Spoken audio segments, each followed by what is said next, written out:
नमस्कार, मैं हूं आशीष चित्रांशी और आप देख रहे हैं द न्यूज लॉन्चर। इस वक्त की बड़ी खबर आ रही है होर्मुज जलडबरू मध्य से, होर्मुज स्ट्रेट से। और एक साथ दो खबरें हैं। दोनों खबरों में ईरान जीता है और अमेरिका की फजीहत हुई है, अमेरिका बेइज्जत हुआ है। एक तरफ ट्रंप अनिश्चित काल के लिए सीज फायर का ऐलान करते हैं, एक तरफ ट्रंप मिमियाते हुए, कहते ना मिमियाना, मिमियाते हुए नजर आते हैं। दूसरी तरफ ईरान उस सीज फायर को खारिज करता है जो हमने पहले कार्यक्रम में किया था, आप देख भी रहे होंगे।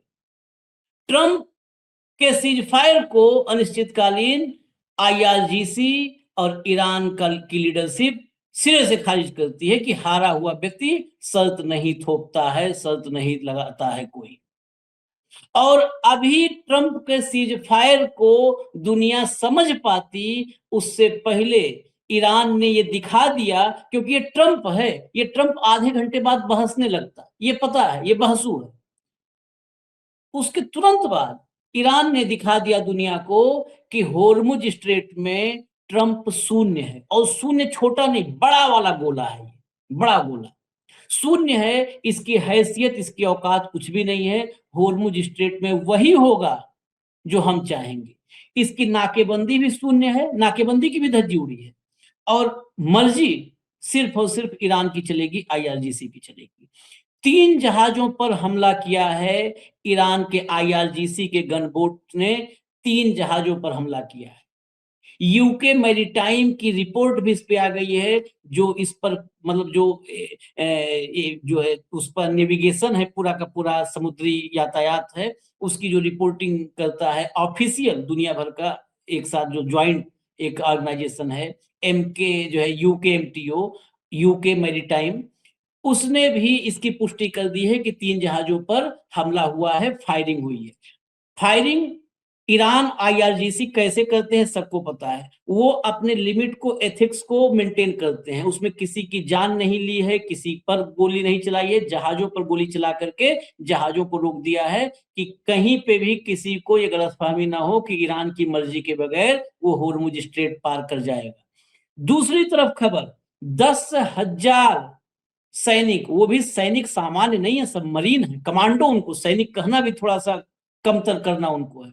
10,000 अमेरिका के वो कमांडो हैं। 10,000 कमांडो को चुटकियों में ईरान ने गच्चा दिया है। लाइट ऑफ और अंधेरा और ब्लैंक, अदृश्य उनके सामने जहाज, और ईरानी जहाज निकल रहे हैं उस घेरेबंदी से, उस नाकेबंदी से। भाऊ को लाइए, मैं खबरें दिखाता हूं आपको। और ये सारी दोनों खबरें बहुत ही बड़ी हैं, अपडेट हैं अभी की। स्वागत है भाऊ, लाइए भैया, जरा हेडलाइन लाइए, दिखाना शुरू करिए। होर्मुज में एक बार फिर से गोलीबारी, 3 जहाजों को बनाया निशाना, कितना नुकसान। आगे आइए, अगले उस पर चलिए। नुकसान फायदा तो आकलन करते रहेंगे लोग। होर्मुज स्ट्रेट में जहाजों पर फायरिंग, 3 कमर्शियल जहाजों को बनाया गया निशाना। जरा भीतर थोड़ा सा दिखा दीजिए, राइटर्स क्या बताता है। राइटर्स के मुताबिक ओमान के उत्तर पूर्व में गोलीबारी और रॉकेट प्रोपेल्ड ग्रेनेड से हमला होने के बाद लाइबेरिया का झंडा लगे एक कंटेनर जहाज के ब्रिज को नुकसान पहुंचा है। यूकेएमटीओ ने बताया कि जहाज के कैप्टन ने जानकारी दी है कि आईआरजीसी की एक गनबोट उनके जहाज के करीब आ रही थी। यूकेएमटीओ के मुताबिक इसके बाद जहाज पर गोलीबारी की गई। ये एक जहाज की है, 3 ऐसे जहाजों पर हमला हुआ है। मैं आपको मैप में दिखा दूंगा, जो अभी यूकेएमटीओ जारी करता है मैप, वो भी आपको दिखाएंगे। आगे चलिए, जरा लाइए ट्वीट, लाइए Press TV. The UK maritime trade operation centre, ये reported an incident 8 nautical miles west of Iran. Iran की सीमा से 8 नॉटिकल माइल्स पश्चिम में ये हुआ है। According to the report, the captain of an outbound cargo ship stated that the vessel was struck by gunfire and has come to a halt in the water. लाइए जरा UKMTO क्या किया है ये देखिए। यूकेएमटीओ वार्निंग 24326 अटैक 22 अप्रैल 2026, reported time है, issue date है और सोर्स, सारा डिटेल इसमें जो है इसमें नीचे आप देखेंगे crew was safe and accounted for, there is no reported damage to the vessel, ये सारा कुछ डिटेल इसमें है। UKMTO is aware of high level of activity in the SOH Strait of SOH मतलब Strait of Hormuz area and encourages vessel to report any suspicious activity। ये UKMTO की report है। आगे हम मैप भी दिखा देंगे। अगला ट्वीट लाइए। Current report breaking, an IRGC gunboat opened fire on a container vessel 15 nautical miles north east। वहां पर वेस्ट था, यहाँ नॉर्थ ईस्ट है, दोनों दिशाएं अलग बता रहे हैं, नक्शे में देखिएगा आप लोग खुद ही। नॉर्थ ईस्ट ऑफ, अच्छा ओके क्लियर, दोनों अलग लिख रहे हैं। उसने लिखा था west 8 nautical miles away, west from Iran, मतलब ईरान की सीमा से पश्चिम में 8 नॉटिकल माइल दूर। और ये ओमान से बता रहा है कि ओमान से 15 नॉटिकल माइल नॉर्थ ईस्ट में, उत्तर पूर्व में ये हुआ है। After it allegedly attempted to breach Iran's blockade causing heavy damage। ये ईरान के ब्लॉकेड को जो उसने बंद कर रखा है स्ट्रेट ऑफ हॉर्मुज को, उसने तो इस जहाज ने, कंटेनर ने तोड़ने की कोशिश की थी, और तोड़ने की कोशिश की थी तो उसने फिर उधर से फायरिंग खोल दी जो है, और इनको फिर रुकना पड़ा। अब ये एक जहाज का है, ऐसे 3 जहाजों पर हमला हुआ, आपको हमने हेडलाइन दिखाई थी। ये देखिए आप, ये ओमान बिल्कुल बिल्कुल ठीक, जो सेकंड वाले में लिखा था वो ओमान को ध्यान में रखते हुए डायरेक्शन ठीक था। ये ओमान से देखिए बिल्कुल उत्तर पूर्व है, ये उत्तर पूर्व में यहाँ पर जो पॉइंट बना हुआ है वहां पर ये जहाज था, और उस जहाज पर फायरिंग की गई है। सामने आपको है उसमें एक सर्कल में, आप देखिए वो जूम करके क्लोजअप में दिखाया हुआ है। बस अब पहले चल रहे हैं हम इस अटैक पर, और फिर आएंगे वो जो ईरान ने 10,000 मरीन कमांडो को गच्चा दिया है। भाऊ, ट्रंप की ये कैसी दुर्दशा कहां पहुंचा दिया नेतन्याहू ने, इसे कहां पहुंचा दिया बताइए आप। ये कह रहा है सीज फायर, वो कह रहा है 2 थप्पड़ और। 2 चीजें आशीष। IRGC ने, ईरान ने अपना स्टैंड बिल्कुल क्लियर किया है। पहला, जब सीज फायर का प्रपोजल आया, पहली मीटिंग हुई, उस दौरान ये तय हुआ था कि लेबनान पे अटैक नहीं होंगे तो हरमुज खोलेगा। इन्होंने लेबनान पे अटैक किया, इसने हरमुज बंद कर दिया। उसके बाद जो बातचीत हुई कि अब लेबनान पे भी अटैक बंद हो गए। इसी बीच अमेरिका ने हार्मुज के बाहर ब्लॉकेड कर दिया कि हार्मुज से निकलने वाले जहाज को हम रोकेंगे। फिर IRGC ने भी छोड़ दिया। तो नहीं, ईरान वालों को, ईरान वाले जहाज, ईरान वाले जहाजों को, ईरान से आने वाले जहाज हम रोकेंगे। और उन्होंने एक जहाज कब्जे में भी लिया जो ईरान जा रहा था चाइना से, ईरानियन फ्लैग का। उसके बाद इन्होंने फिर हार्मुज बंद कर दिया।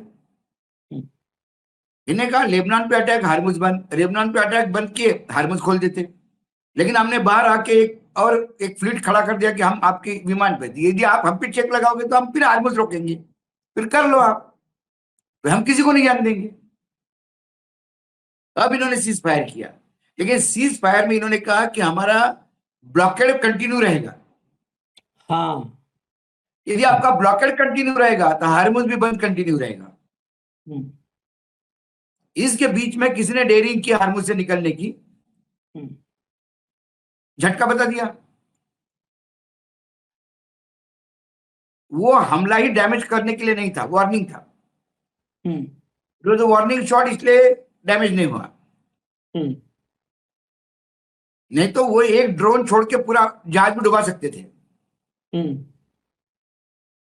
लेकिन जैसा कि ईरान हमेशा हमला भी करता है तो सिविलियंस को पहले वार्न करता है कि हम हमला कर रहे हैं, आप वहां से निकल जाइए, और बोल के हमला करता है।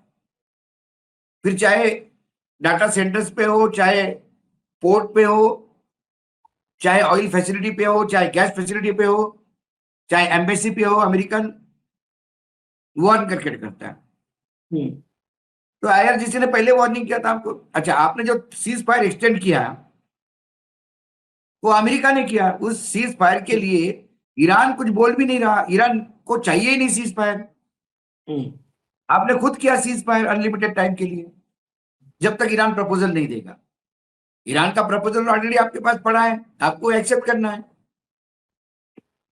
आप अपने प्रपोजल पे जबरदस्ती साइन करवाने के लिए बोल रहे थे कि आप साइन करो नहीं तो हम मार देंगे, तुमने बोला करना ही नहीं, जाना ही नहीं, धमकी वाले मामले में जाना ही नहीं। यदि ट्रंप धमकी नहीं देते तो हो सकता था कि एग्रीमेंट की मीटिंग चलती, हम्म। बैठक होती है तो कुछ तक कुछ इसमें से पॉजिटिव निकलने का प्रयास करते हैं। लेकिन आप ऐसा माहौल बनाओगे कि बैठक ही ना हो। अच्छा, लज्जा तो है नहीं उसको, 2 दिन तक धमकी दे रहा था पाषाण युग में कर दूंगा और आखिरी चांस दे रहा हूं और इसके बाद नहीं, उसके बाद नहीं। उसके बाद क्या हुआ, हमने अभी भेजा है और आप अभी इस पे साइन करो नहीं तो फिर तैयार रह जाओ मिटने के लिए। तो बोले तैयार है मिटने के लिए। अच्छा, फिर हम अभी अनलिमिटेड टाइम के लिए टाइम देते हैं आपको, आ जाओ। क्या है ये? वाह, मैं एक लाइन में कहूँ, ये क्या है इसकी पूरे स्थिति में देखते अमेरिका हैं। को जो पूरे अमेरिका को जोकर बना दिया इसने। 3 दिन तक, मतलब पता है 3 दिन तक कहेगा क्या, बात कर लो बात कर लो, ये गजब है। 3 दिन बात कर लो भाई साहब, बात कर लो। जैसे ही सामने वाला कहता है अच्छा वो बात करते हैं, बात कर लो नहीं बहुत मारूंगा, फिर आदमी कहता है भग यहाँ से, बात कर लो। फिर ऐसे ही हो तीन रहा दिन है। कहता है बात कर लो प्लीज बात कर लो। जैसे ही आगे वाला कहता है अच्छा चलो आओ बात कर लेते हैं, हाँ बात करो नहीं मिटा दूंगा। ये गजब, मतलब गजब, इस सिंगल पीस है। वो मिट्टी एक ही जगह से कहीं से उठाई थी भगवान ने, और तत्काल सांचा, मिट्टी खत्म, सांचा तोड़ के फेंक दिया तत्काल। और जो बचा हुआ उसी इलाके की मिट्टी लाए थे, तो अलग सांचे से एक और पीस तैयार किया, उसको दुनिया के दूसरे कोने में भेजा, और फिर वो मिट्टी खत्म, वो सांचा तोड़ दिया। 2 सांचे 2 आदमी, बाकी सब खत्म। बस मैं बस बस बस आपको बस। जरा अमेरिका अमेरिका के ही एक जो है बाइट सुनवाता हूं, बहुत महत्वपूर्ण है। जब ये हम सीज फायर के हालात को देख रहे हैं, ये सेनेटर हैं एलिजाबेथ वारेन, अगर रेडी हो तो प्लीज चला दीजिए जरा। With Iran. There's no timeline on it now. Is that something you support or don't support? Look, so we now have no timeline on the ceasefire, no timeline on the blockade, and let's face it, no timeline on the war. Donald Trump has painted himself into a corner and he can't find an exit. We're in a place where before all this started, the Straits of Hormuz were open, everything was moving, right? And now it's all shut down, and Donald Trump is trying to get us to a place we were before he actually started a war. What a mess. Had he not extended the ceasefire, I mean, he said this morning he was prepared to resume bombing. I assume you think this is a better alternative? Well, the best alternative is to get out of there. And I mean, this is the problem. If we had a United States Senate and a United States House of Representatives that were exercising their constitutional responsibilities, remember, it is only Congress that can declare war. We'd have reeled him back in weeks ago. But so far, the United States Senate has voted with the Republicans all saying, no, no, no, he can keep right on going. They voted that once, twice, 3 times, 4 times, and it'll be up for another vote tomorrow. So I want to see the Senate step up, do its job, and that's say no to Donald Trump. बहुत गजब है ये। मुझे senator हैं Elizabeth Warren. मैं एक एक word बता दूं भाऊ, क्या कहा। So we now have no timeline on the ceasefire. Ceasefire पर हमारे पास कोई टाइमलाइन नहीं। No timeline on the blockade, blockade कोई टाइमलाइन नहीं है। And let's face it, no timeline on the war, war पर कोई टाइमलाइन नहीं। Donald Trump has painted himself into a corner and he can not find an exit. और वो निकलने का रास्ता नहीं पा रहा है। उस एंकर ने कहा कि उन्होंने कहा था कि बम गिराना चाहिए, बेटर ऑप्शन होगा, तो कही हाँ कि बस। यहां से भाग जाओ तो ये ज्यादा बेस्ट ऑप्शन है, बेस्ट ऑप्शन। तो get out of there. To get out of there is the best option. वही हम सीनेटर है। इन दिनों से कह रहे हैं कि अमेरिका के लिए बेस्ट ऑप्शन है कि जल्दी से जल्दी वहां से निकले। जितना लेट निकलेंगे उतनी ज्यादा किरकिरी होगी, उतना ज्यादा खर्चा होगा, उतना ज्यादा देश में अनरेस्ट होगा, उतनी ज्यादा रिपब्लिकन सरकार बदनाम होगी, उतना ज्यादा व्हाइट हाउस की बेइज्जती होगी। और उतना ज्यादा ईरान ताकतवर दिखेगा। इनके लिए बेस्ट टाइम था आशीष जी, जब अली अयतुल्लाह खोमेनी की हत्या हुई, हम्म, पूरी लीडरशिप मार गई, उसी टाइम पे वापस आ जाना चाहिए था इनको कि हमने हमारा काम कर दिया, हम वापस आ गए। तो बहुत सारा फेस ऑफ बचता। अब बेइज्जती पे बेइज्जती है। उसने कहा ना कि वॉर कांग्रेस, भाई कांग्रेस तय करेगा वॉर करना है कि नहीं करना। हम्म, बोला रिपब्लिकन्स मना कर रहे हैं, डेमोक्रेट्स मना कर रहे हैं, बाकी लोग मना कर रहे हैं, एडवाइजर्स मना कर रहे हैं। बोले कॉर्नर हो गया है अंदर, इसको निकलना भी नहीं बनता है अभी। अभी क्या स्थिति है, किसी स्थिति, कोई असमंजस की स्थिति में है। ब्लॉकेड कब तक रहेगा पता नहीं, हॉर्मुज बंद कब तक रहेगा पता नहीं, युद्ध कब तक चलेगा पता नहीं। सिर्फ पता क्या है हमें, इसके पहले वाले प्रोग्राम में हमने देखा कि कितनी लोग उद्वेलित है वहां पे। अरे हमारे टैक्स पेयर्स के पैसे जा रहे हैं भैया, हम्म, तुम्हारे युद्ध के चलते हमारे यहां महंगाई बढ़ गई है, अमेरिकन बाप बाप कर रहे हैं। पता नहीं कौन सा युद्ध वहां पे विश्व का शांति स्थापित करने गए हो। और सही बात है। अब मुझे बताओ, मुझे कई बार दया भी आती है इस आदमी की। कोई ऑप्शन नहीं है इसको, बस इस पे दया ये कर एक ही ऑप्शन है कि ईरान के हाथ जोड़ के कि मुझे चुपचाप निकलने दो ठीक से यहां से, बस निकलते निकलते मारो मत पीछे से। क्योंकि पता पड़ा उनके जहाज निकल रहे तो पीछे से धनाधन 2-4 मिसाइल आके गिर गए, भाग रहे, ठोको इनको भागते हुए। नहीं नहीं, ये इतना विश्वसनीय है, ये काम ये कर सकता है। अगर ईरान ईरान अगर थोड़ा सा भी, थोड़ा, ईरान इतनी बार समझ चुका है, इतनी बार ये धोखा दे चुका है ना, वार्ता में एकदम ईरान तैयार होता है, ये हमला करता है। इसलिए ईरान समझ चुका है, ईरान इसको अब पता है कि इसको जरा सा भी गाल आराम में रहे इसके मौका नहीं देता। जैसे ही हम्म। एक बार सहला काटता है तुरंत दूसरा देता है। और अभी देखिए, अभी इसके 10,000 सैनिकों की हकीकत दिखाते हैं भैया, लाओ हेडलाइन दिखाओ तो। 10,000 सैनिक हैं ब्लॉकेड किए हुए, नाकेबंदी, लाइट बंद किए सीधे अरब सागर। यूएस नेवी की आंखों में धूल झोंक, होर्मुज से 2 टैंकर कैसे निकाल लाया ईरान। ये 2 तो एग्जाम्पल है, बहुत निकाल चुका है, अभी सब दिखाते हैं। लाइए भीतर चलिए जरा खबर के। सारा कारोबार उसका मस्त चल रहा है, दूसरे जहाज मार रहा है, अपने निकाल रहा है। मीडिया रिपोर्ट्स में दावा किया गया है कि ईरान ने 2 टैंकर हीरो 2 और हेडी, जो 40 लाख बैरल कच्चा तेल ले जा सकते हैं, फारस की खाड़ी से निकालकर अरब सागर में पहुंचा दिया है इनको। यह कदम अमेरिकी नाकेबंदी पर एक बड़ा सवाल है। चर्चा इस बात की भी हो रही है कि आखिरकार ईरान ने ऐसा कैसे कर दिखाया। इसका मतलब यह है कि यूएस नौसेना की नाकेबंदी वहां बेअसर है। और क्या ये अकेले ऐसे ईरानी टैंकर हैं जिन्होंने नाकेबंदी पार की है, या और भी टैंकर वहां से निकलने में कामयाब रहे हैं? आगे चलिए जरा, चलिए आगे, चेंज करिए। हाँ, ब्लूमबर्ग की ये खबर हवाई खबर नहीं है, इसलिए आपको ब्लूमबर्ग बहुत बड़ी एजेंसी है भाई। ब्लूमबर्ग से बड़ा कोई नहीं है जहां पर फिनेंशियल मामला हो रिपोर्टिंग में। ब्लूमबर्ग की एक रिपोर्ट के अनुसार ये टैंकर अमेरिकी नौसेना की चल रही नाकेबंदी से अदृश्य होकर, गोइंग डार्क, यानी अपने ट्रैकिंग सिस्टम और लाइट्स को बंद करके वहां से बच निकलने में कामयाब रहे, ट्रैकिंग और लाइट दोनों, और फारस की खाड़ी से सीधे अरब सागर में जा निकले। सैटेलाइट ट्रैकिंग करने वाली कंपनियों जैसे वॉर्टेक्सा के मुताबिक 20 अप्रैल को ये जहाज अमेरिकी नाकेबंदी वाली सीमा पार कर रहे थे। ये केपलर, वॉर्टेक्सा, ये हैं, ये ट्रैकिंग करती हैं जितने ये चलते हैं कमर्शियल शिप्स। समुद्री मार्ग में दुश्मन से बचने या पकड़े जाने से बचने के लिए ये टैंकर अपने AIS transponder, GPS tracking system, AIS transponder जो सैटेलाइट से कनेक्ट होता है जीपीएस ट्रैकिंग के लिए, और लाइट्स को बंद कर देते हैं।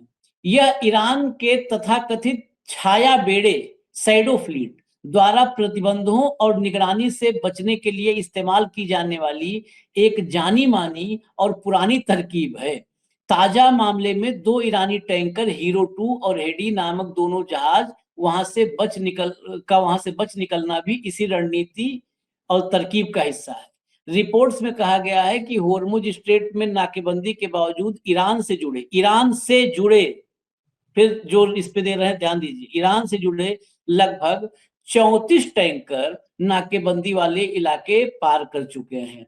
लॉयड्स लिस्ट की रिपोर्ट के अनुसार अब तक इन जो जहाज निकले हैं इनके जरिए 90 लाख बैरल यानी 1 करोड़, मान लो सीधा सीधा 1 करोड़ बैरल ये नाकेबंदी किए हैं। और वो बहसूराम कहता है एक पोस्ट भी अगर वो लगा देंगे तो बड़ा अच्छा होगा, 90 लाख बैरल तेल की ढुलाई की जा चुकी है। अल जजीरा और अन्य रिपोर्टों के अनुसार कई जहाज माल से लदे हुए बाहर की ओर जा रहे हैं, कार्गो ले जाते हुए, जिससे संकेत मिलता है कि नाकेबंदी के बावजूद निर्यात अभी जारी है। 1 करोड़ कई दिन की ये हुई नाकेबंदी भाव? 4 दिन, मैं उससे बताता हूँ, 4 दिन, 5वां दिन है। 5 दिन की मान लीजिए, 5 दिन की नाकेबंदी में वो 1 करोड़ बैरल 20 लाख बैरल रोज उसका जाएगा। उसका तो काम 7 लाख बैरल तो सऊदी की रोज की मैक्सिमम लिमिट है। आप इससे तुलना करिए। सऊदी की हमने आपको दिखाया था एक बार, बहुत चर्चा की थी ना, यानबू, जो जहां पर मिसाइल गिरा था, पाइपलाइन लगा करके हाँ हाँ निकालना हाँ शुरू हाँ। किया है लाल सागर से, बॉब अलमंदेब से। बॉब अलमंदेब के रास्ते जो सऊदी की कैपेसिटी है वो 7 लाख बैरल की कैपेसिटी 7 है लाख मैक्सिमम। बैरल की कैपेसिटी है और 3.5 पे चल रहा था। हाँ, हाँ, और 7 फिर पा गया था जब सीज फायर वगैरह हुआ तो 7 तक आ गया था। ये 20 लाख बैरल निकाल रहा है और ट्रंप कह रहा है वहां बैठ करके कमरे में अपने व्हाइट हाउस में अच्छा, नाकेबंदी खासियत यह है कि सिर्फ इसी का निकल रहा है, हाँ, और ईरान दूसरे को का। मार रहा है। हाँ? दूसरे को मार रहा है। तो और तो हालत बुरी है। हम्म, वो होता क्या है आशीष, मैं बता रहा हूँ। हम्म, जो नाकाबंदी के लिए जो अमेरिकन लगे हुए हैं वो डायरेक्शन लेते हैं, उनको मालूम नहीं वो किसके लिए लड़ाई कर रहे हैं। हम्म, वो जो लड़ने का माध्यम होता है ना आशीष, हम्म, एक होता है भाड़े का सैनिक, वो भाड़े के सैनिक जैसे काम कर रहे हैं। हम्म। ये देखिए और जो है, और टेक्नोलॉजिकली आप ये मान लो ईरान जुगाड़ू है बहुत इस मामले में, हम्म, बिल्कुल जुगाड़ू है।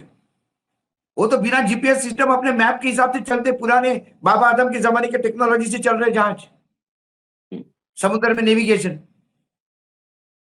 जीपीएस बंद, ट्रैकिंग बंद, सब बंद। उन्हें चप्पा चप्पा पता है,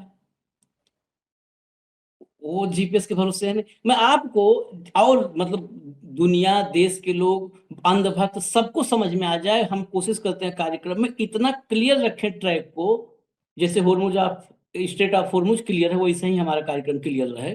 तो इसलिए अब देख लिया आपने, उसके जहाज निकल रहे हैं, बाकी गोली मार रहा है। और बहसूराम को दिखा देते हैं आज का ये लेटेस्ट पोस्ट है, सबसे लेटेस्ट पोस्ट जो है, अगर रेडी हो तो प्लीज ले आइए। ये देखिए भाव, ये देखेंगे तो आपको फुल मजा आ जाएगा। Iran does not want the straight of Hormuz closed, they want it open so they can make $5 million a day, which is therefore what they are losing if it is closed। मतलब इनके नाकेबंदी से $500 million का रोज नुकसान हो रहा है, जो कमा सकता था बेचारा कमा नहीं पा रहा है, बैठा हुआ है। ये चिल्लर छाप उसको बता रहा है, उसका धनाधन निकल रहा है। They only say they want it closed because I have it totally blocked। आप देखिए जरा क्या लिख रहा है, I have it totally blocked, मैंने इसे कंप्लीट ब्लॉकेटेड, ब्रैकेट में क्लोज्ड भी लिखा है, ब्लॉकेटेड ना समझ में आवे तो, कि पूरी तरह नाकेबंदी की है। So they merely want to save face, इसलिए वो बड़ी शिद्दत से अपना चेहरा बचाना चेहरा चाहते बचाना है। हैं। पीपुल अप्रोच्ड मी 4 days ago सेइंग, ये लोग 4 दिन पहले इससे अप्रोच किए, कहे इससे, sir Iran wants to open up the strait immediately, sir Iran तत्काल खोलना चाह रहा है, but if we do that there can never be a deal, लेकिन अगर हम ऐसा कर देंगे तो कभी डील नहीं हो पाएगी, क्योंकि $500 मिलियन हम उसका रोके हुए हैं पूरा with Iran, unless we blow up the rest of their country, their leaders concluded. Donald J Trump. दुनिया में इस आदमी का कौन डॉक्टर इलाज करेगा? मैं आपको एक इंस्टाग्राम पे एक मीम आया, वो बताता हूं मैं। हाँ। व्हाइट हाउस में डोनाल्ड ट्रंप अपने ओवल ऑफिस में बैठा है। हम्म, 5 वाले कमरे में एक टेबल है, वहां एक फोन रखा है, एक व्यक्ति बैठा है और उस पे एक बोर्ड लगा है ईरान। ये फोन उठा के उस बगल वाले कमरे का फोन करता है और ईरान को जितनी गालियां देना है उस आदमी को देता है। और फिर वो आदमी बोलता है कि we want to surrender sir. Yes, Iran से कॉल था, सरेंडर करना चाहते हैं। कॉल पड़ोस के कमरे में करवाता है। ये ऐसा पगला गया है। $500 मिलियन तुम, वो तो अपना तेल निकाल रहे हैं। इसके पहले रिपोर्ट आपने दिखी, और ये ट्रैकर की रिपोर्ट्स है। ये किसी वो ट्रैकर को कोई राजनीति से लेना देना नहीं, उनको कोई युद्ध से लेना देना नहीं। वो तो मॉनिटरिंग करते हैं जहाज निकलने को, उनकी मॉनिटरिंग है। रही दूसरी बात, दूसरे का जहाज नहीं निकल रहा है, तेल की कीमतें ऊपर जा रही है, तो तेरा देश भी परेशान है। तू समझ में नहीं आ रहा है, जिस डाली पे बैठा है उसी को कुल्हाड़ी से काट रहा है। और ईरान, और बोले लोग मुझे कहते हैं, कौन कहते हैं इसको? कौन आया इसके पास बोलने के लिए कि ईरान खोलना चाहता है हरमुज? तुम्हारे हर ऑफर पे ईरान ठुकरा रहा है। ईरान की जनता जुलूस निकाल रही है, विजय जुलूस निकाल रही है कि हम जीत गए, अमेरिका को निपटा दिया। और ये अपने ही 4 लोगों से, मुझे तो लगता है कि किसी को, वो किसी ईरानियन एक्सेंट में बोलने वाले आदमी को बिठा रखा होगा एक बार, तू आके मुझे बोल कि सर हरमुज खोलना है, हाथ जोड़ते, आई एम फ्रॉम ईरान, अपना ईगो खुश करने के लिए। देखो ईरान का आदमी हाथ जोड़ रहा है, बोल रहा है मुझे हरमुज खोलो। ईरान ने कह दिया जब तक आप ब्लॉकेट नहीं खोलोगे हम हरमुज नहीं खोलेंगे, दैट्स इट। ईरान का कोई नुकसान नहीं हो रहा, वो तो भेज रहे जहाज। क्या हाल है इसका? 1 करोड़ बैरल तेल वो निकाल चुके 5 दिन में, और ये कह रहा है कमरे में बैठ के कंप्लीटली ब्लॉकेटेड, क्लोज। हाँ, इसको एक बार अनिल जैन जी हैं, हमारे भाऊ के मित्र हैं, बड़े भाई जैसे हैं, उन्होंने इसके लिए एक शब्द दिया था, खप्तुल हवास। मैं आज बस उस शब्द, आज तक मैं खप्तुल हवास कहता था, लेकिन खप्तुल हवास के आगे आज मैं दूसरा नाम इसको दूंगा। ये खप्तुल हवास नहीं कहना इसको, ये लतखोर दास है। खप्तुल हवास नहीं, ये लतखोर दास है। लतखोर दास है। जितनी लात पड़ेगी उसको उतना और ज्यादा उत्साह आ जाता है लात खाने में। जितनी तेज इसको पड़ती है पीछे, आगे कहता है देखो कितना तेज मारा। ये बताता है कि मुझे मारा है बहुत तेज, लोग समझते हैं कि इसने मारा है। इसके पीछे जितना तेज लात पड़ती है, आगे से कहता है देखो कितना तेज मारा, दुनिया समझती है इसने मारा है। ये बोलता है कि मुझे पड़ी और मुझे मारा है। रोज बोलता है अपने लोगों को कि ईरान अब थक गया है मार मार के, अब नहीं मारेगा। फिर लट पड़ता है, बोलते बस आज ही मारा, कल से बंद हो जाएगा, और रोज मार रहा है इसको। चलिए भाऊ, इनका इलाज जरूरी है। ऐसे लोगों का इलाज जरूरी है। दुनिया कई कोने में ऐसी प्रजातियां हैं, इन सबका इलाज जरूरी है, और होगा, सबका इलाज होगा, क्योंकि मानवता ही आखिर में जीतेगी, सत्य ही जीतेगा। इजाजत दीजिए हमें, हम फिर आ रहे हैं अब भारतवर्ष की चर्चा करने के लिए थोड़ी देर में। तो अभी फिर बस थोड़ा सा हमको गैप दे दीजिए। धन्यवाद भाऊ, नमस्कार।